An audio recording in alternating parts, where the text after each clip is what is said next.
Olá, eu sou a Tainá e sou acadêmica do primeiro semestre de agronomia da UERX e hoje eu vim falar sobre a obra de Mário de Andrade, Macunaíma, um herói sem caráter.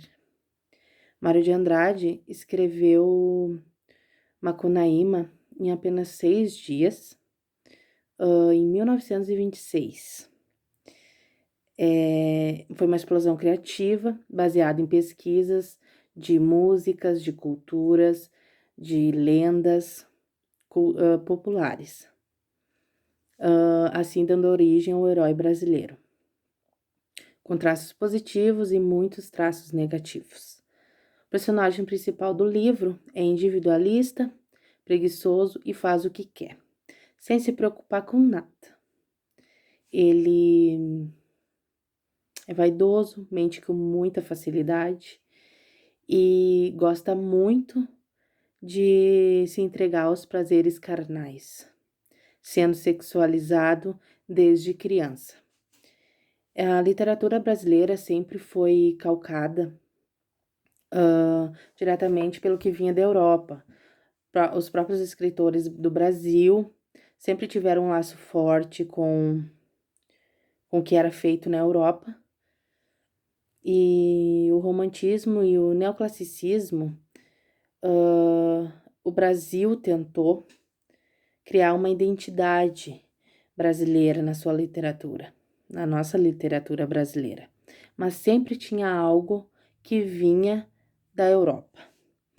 Um exemplo disso é a obra de José de Alencar, o Guarani, onde fala sobre o herói Peri, um índio, que tem muitas.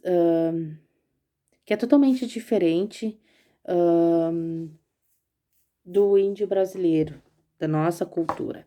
Ele era completamente, digamos, europeu. Mas ele é idealizado e acaba sendo absolvido porque se apaixona pela Cici. E aí ele é absolvido pela cultura europeia quando ele se apaixona por ela.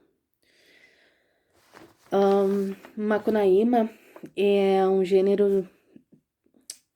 Macunaíma pertence à primeira geração modernista, passado no início do século XX.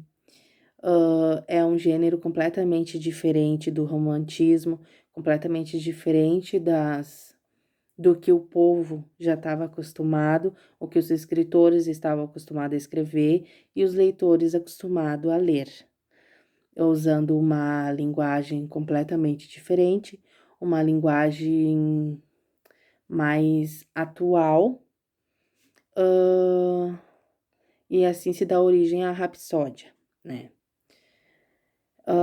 O Macunaíma nasceu na Amazônia, na tribo Tapanhumas, à margem do Uraricuera.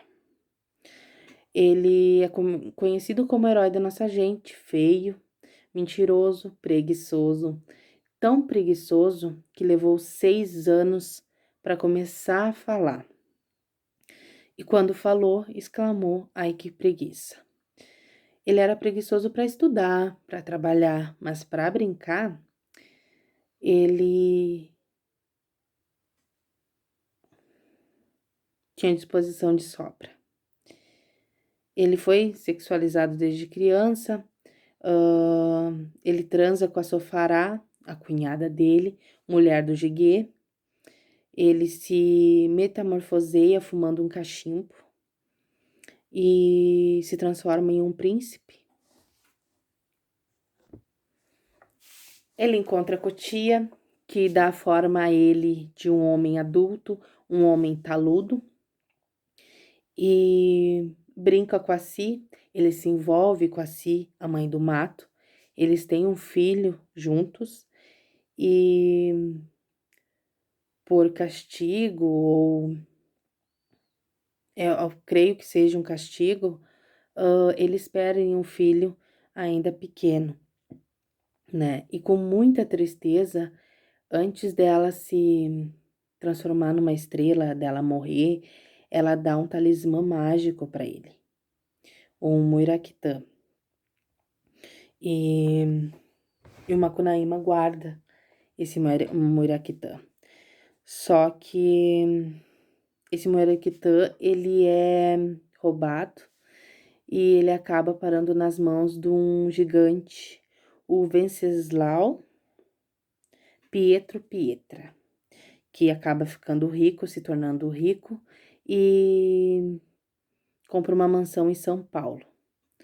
Macunaíma, Manape e o Jiguê se mandam para São Paulo atrás desse talismã. Na trajetória, eles passam por uma fonte mágica e o Macunaíma é o primeiro a passar, ficando branco.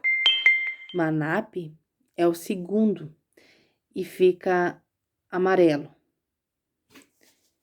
E quando a fonte quase seca, o Jiguê consegue molhar só as palmas das mãos e debaixo dos pés, dando origem às 3 etnias do nosso país: o branco, o índio e o negro.